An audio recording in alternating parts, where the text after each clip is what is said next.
Jiminy. So tomorrow I'm going to do my video for my final observation. So I'll just kind of catch you up to. I've already done 2 of them. This will be the last observation video that I have to do.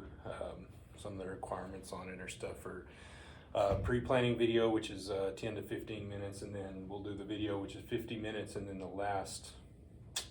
after the video is a 10 to 15 minute just kind of debrief session.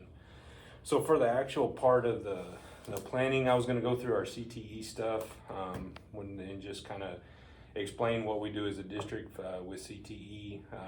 Just having, I was going to look at it from a PEMS perspective and then also kind of a facilities perspective. But with both of those in mind, I was just going to kind of take us through our pathways. So this is our, we did go through an audit last year.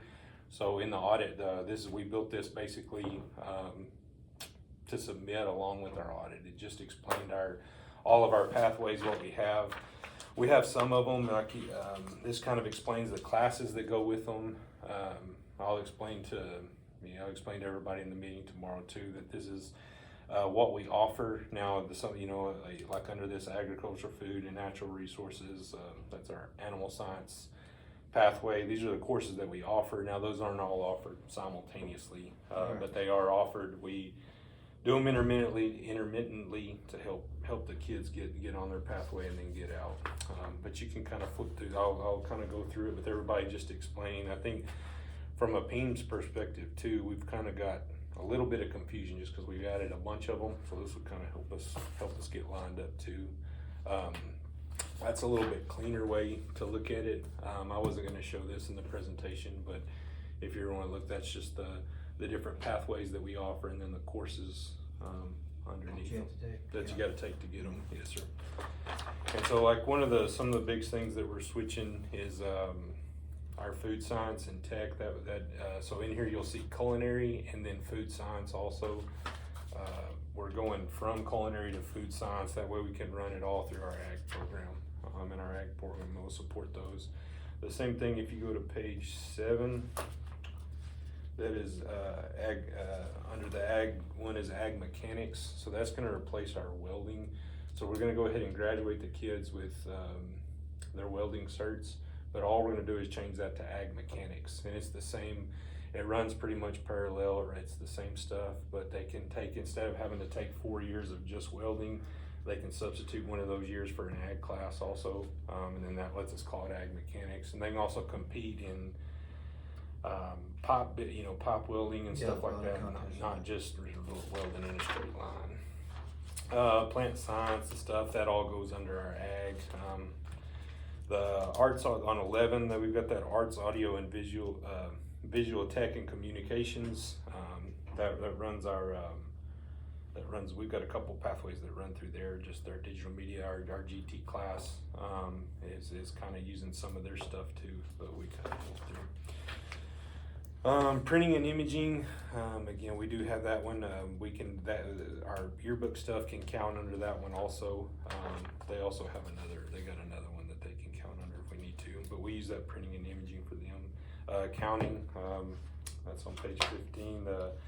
That's the one we started this year. That's probably our lowest interest one, so that may be one that we kind of look at to see if we kind of want to keep or what we want to do with it.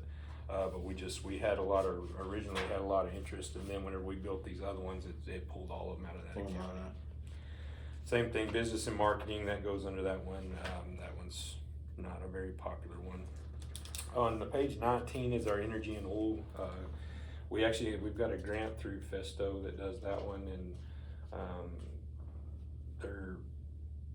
they help us with a lot of the budgeting and stuff on it. So again, that's one of the reasons, even for this, they're going to need the science classroom we're in can't support that at all. So once they get into class 3, they're needing a bigger room. But again, we're building that CTE wing, so that should help us with some of this. Health science, those are wellness. That's our training kids, and then it pushes them into our CNA classes. And then nursing science is the actual nursing ones. Hospitality and tourism, that's what we're finishing up. We're finishing up the last group of our culinary arts kids, and then switch them over to food science. probably next year we'll be done with all of our culinary kids, I think, so. Information technology, again, that's another one that's pretty low bid came out on that. I think we don't have very many, which most of those aren't independent classes. We've got them all combined to help, so the classes are actually big, but there's just not any in that actual pathway. Manufacturing, the welding one, so that's again the one we'll finish up and switch it over to ag mechanics. But anyway, I'll explain all that to everybody in tomorrow, kind of more in depth, I guess, on that. This is kind of the PEEMS side of it, and this other one, you know, it shows them the PEEMS codes. So again, we'll get this to Martha. This is the one that she has, so she can code her classes. And we'll probably have our PEEMS person sit in just to make sure everybody's on the same page. Floral design one, that one's in there too. It's not in our pathway one, but we actually do get we get 6 or 8 IBCs out of that one also. But that just kind of explains everything from that perspective too. Is that all right? I got anything else I need to do on that part of it, you think? Or? No, I thought that was good. Okay. Just explain all those pathways, and which is our highest pathway? The ag right now. So we're kind of cheating. We're getting our we've got our ag teacher, and then our culinary arts teacher is also ag certified. Yeah. So we're running the one class through her too, and she can help with our. And if you're ag, you're also floral design, which is why we keep the floral design in there, because all those ag classes run into it. But we started FFA this year. Grew out of our ag. They had an FFA program, I guess, 3 or 4 years ago here, but we just got that kicked up. So that's good. Yes, sir. And I'll show you this. This is kind of I like this program. We get this free through our SSA, so they pay for it, but it tracks all of our kids from a CCMR standpoint, and it shows right here whether or not they're getting their credit. Like if you take this kid right here, he's already going to get his credit point. Looks like he passed his math TSI and he is in dual credit. It lets you sort by kids who are in IBC. So like this first kid right here has already got an industry-based certification through something. So he's good to go. He's good to go. And let me see what grade. Yeah, so he's a senior this year, so we don't even have to test them this year. He's already passed his in. What percentage of seniors you think are going to be able to? Well, I'll show you where we're at right now. Let me see so right now that's a raw score, scale score. So right now we have 43% of them who have already passed one. But the good thing is we haven't even started testing this year. So the first test we'll have is December 12th in culinary. We're going to test 30 kids. Usually about half pass on the first attempt. So even if we can get 15 more, we'll start getting up. We were looking at this number last year, and I've got some notes in there, or 2 years ago when we were projected, and we were projected to be at 25%. So we're at least up to 43% because we kicked off those new pathways. The problem is we're not getting any in. A bunch of our kids aren't passing the TSI. I mean, if you look through here, I mean, all those red X's are the kids who did not pass their TSI test. How many of them take dual credit that didn't pass TSI, where they can't take math or reading, but they can take the other ones? Yes, sir. You doing that? We do, yes, sir. We They have. got to have 9. Is it 9 hours or To get their credit, yes, sir. Yes, sir, we do. And then with the college bridge going away too, and again, I know I'm kind of where I warned everybody out with that one, but with that one going away, it's going to give us room to instead of offering that college bridge class, we could maybe offer a TSI prep class or something like that. Yeah. Something that's going. Well, those kids where they do their TSI, do it here, or they go those? They do it here. You can actually take that every day. I mean, not every day, but you can take as many times as you want, right? Yes, sir. And if they could just get a little support on whatever part they're struggling in, they might be able to pass it. Yes, sir. But no, and I'll go through this tomorrow for our PEEMS people too, and just kind of that way they know. This program is pretty neat too. It tracks all the kids in our pathways too. It shows by number. By number, yeah. So we got 37.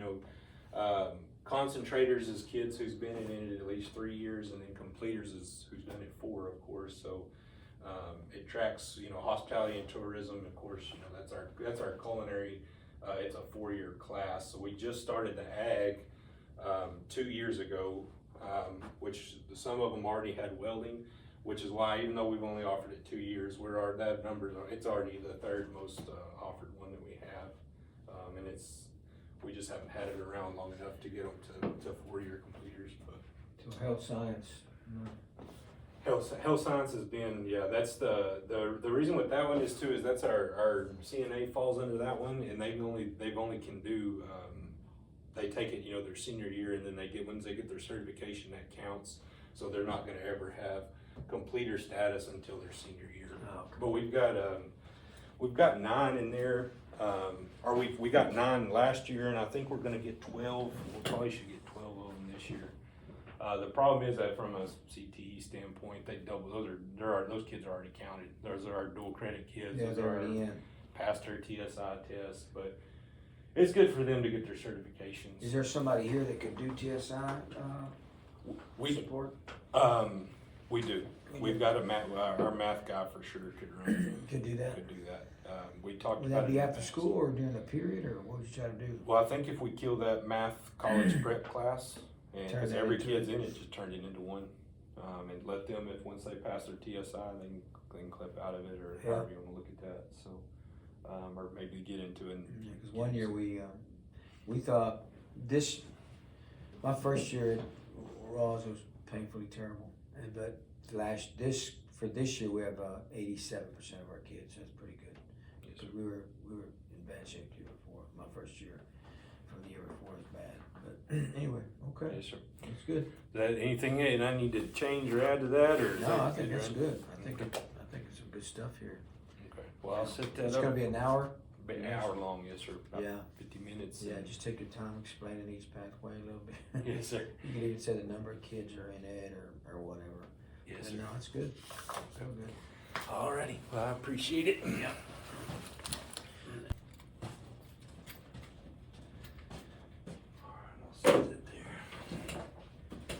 Alright, so after presentation and everything, I don't know, I was gonna see, how'd you feel like everything went?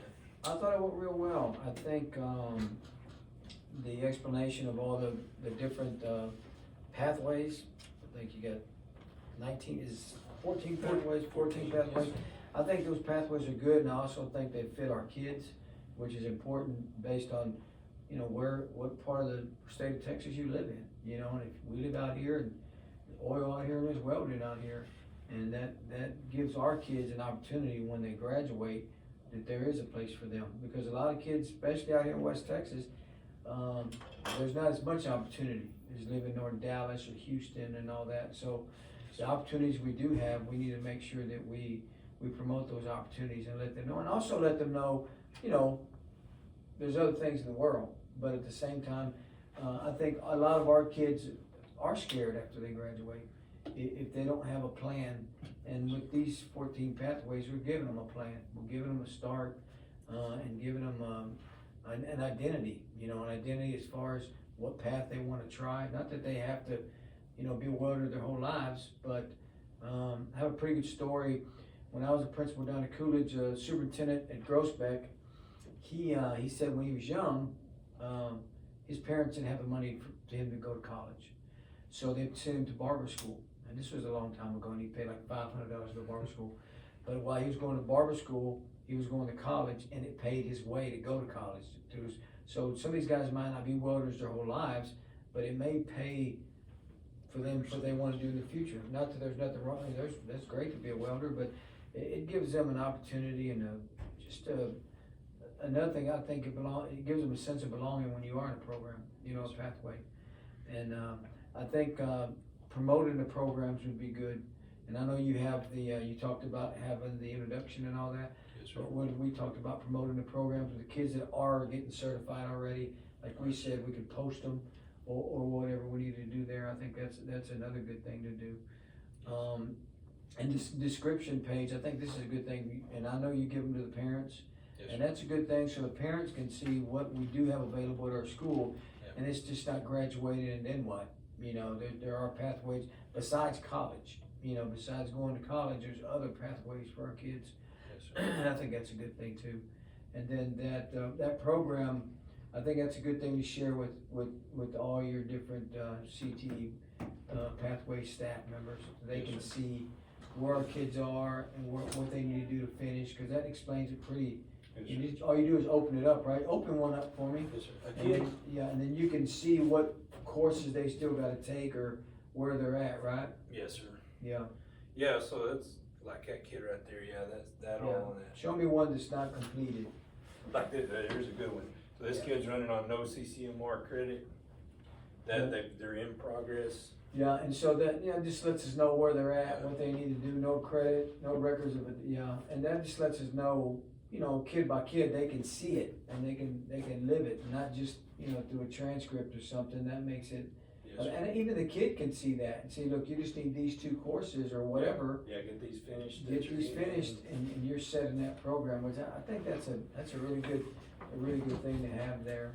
But I think you presented it well to our staff, to everyone that was here, and having these forms and also showing that was good. We just, like I said, promoting the programs would be great, letting the parents see, let our community see what we have. And maybe on our website, we can put a career technology thing on there where they can see all the different opportunities our kids have. I think that would be good, and like anytime you have a completer, I think we advertise it, or we promote that kid. Get 'em So, out there. how many kids we have that are meeting one of these Yes, different pathways, but no, I What- think you did a good job. Tell you, what, kind of talking about all this stuff today too, we talked about like our accounting and our, the financial one that stems off of it not being, as popular, not having a bunch of kids. How would you say handle that? I would think what we need to do there is let them explore what opportunities that will lead to.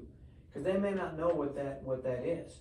They may not know I guess you call it a white collar job that makes a lot of money. I mean, if you're an accountant, that can be a great living to have, So I think maybe showing them,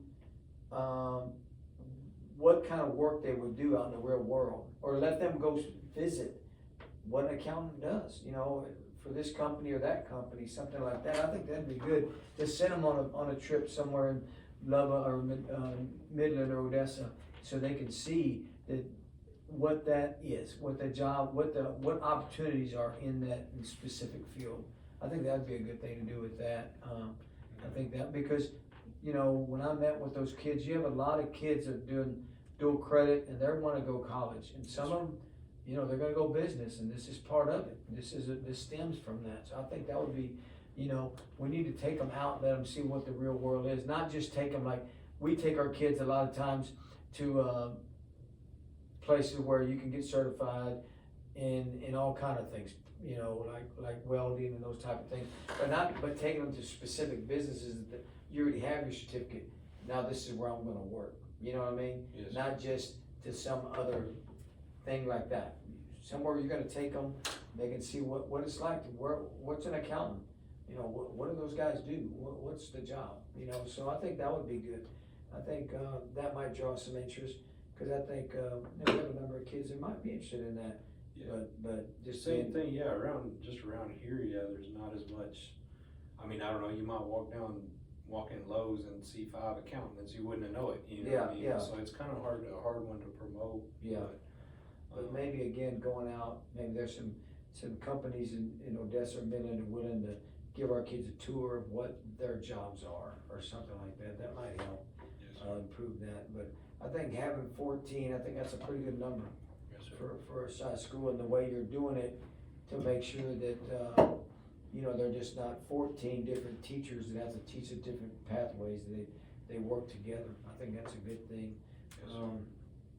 But no, I think you did a really good job with your presentation, and I think that's good for a school. You've come a long way in a year. You talked about, a year ago we didn't have much, and now we're moving forward. And there is a little, worry about how many kids are gonna meet CCMR, you know? Yes, sir. Cause before it was pretty easy, you know, Pretty easy, yes, sir. everybody makes it, but now it's a little tougher. Yes, So sir. we need to make sure that all our kids are being pushed to get it done. And that may be something, I don't know, and I think that's kind of where, you know, I joke about wearing everybody out with this, but I really think the same thing too. I don't think a lot of people understand exactly how big, especially a school like us, that's gonna hit. Yeah, well, how much that CCMR that affects us, you know, it makes a big difference. Yes, sir.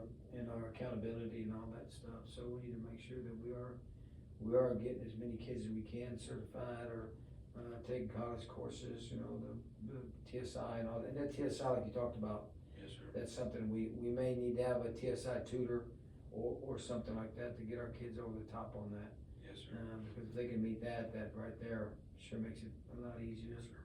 Yeah, that TSI, I know it's you know, talking to the math guys and everything about that too, you know, they said the problem with the TSI on the math side of it is, you know, Algebra 1, everything's geared calculator, you know, Algebra 2, it's all input, you know, the class is designed to use a calculator. I mean, you use it on a STAR test, and they said that TSI, not only can you not use one, that math is not calculator math. And they said that's probably one of the big things we run into.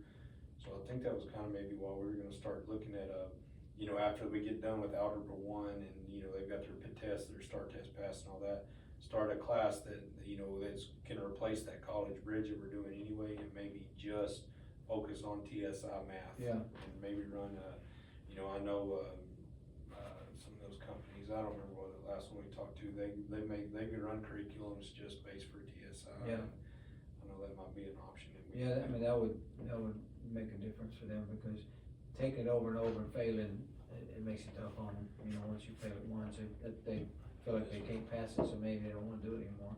Yes, sir. But, yeah, I think our career and technology pathways are pretty good. And like I said, we just need to promote it. And at the junior high level, I'm not sure how much we do down there with it. Do we do anything, or? Very little. I know they've got one CT class. I don't know what they call. I believe it's career exploration is what they call it. And then you know, I know they've got a couple classes that do give them high school credit, speech and stuff like that, which does help us. It frees up our CT teacher to teach up here, but no, not a whole lot down there. I would say we did an introductory class. They kind of went over a lot of the pathways, and then they were able to determine which way they wanted to go. You know, so I think we did that. I know we did that at McLean. I can't remember what we called it, but it was just a course we put in there. An elective is what we called it. Yes, sir. They all got to take that, but Yes, sir. no, I think we're in a good place. Okay. You're in a good place what you're doing, and I think it's great. All right, anything else before we wrap up, or is it? No, that's it. I think you did really good. I appreciate it. All right, thank you, sir, I appreciate it.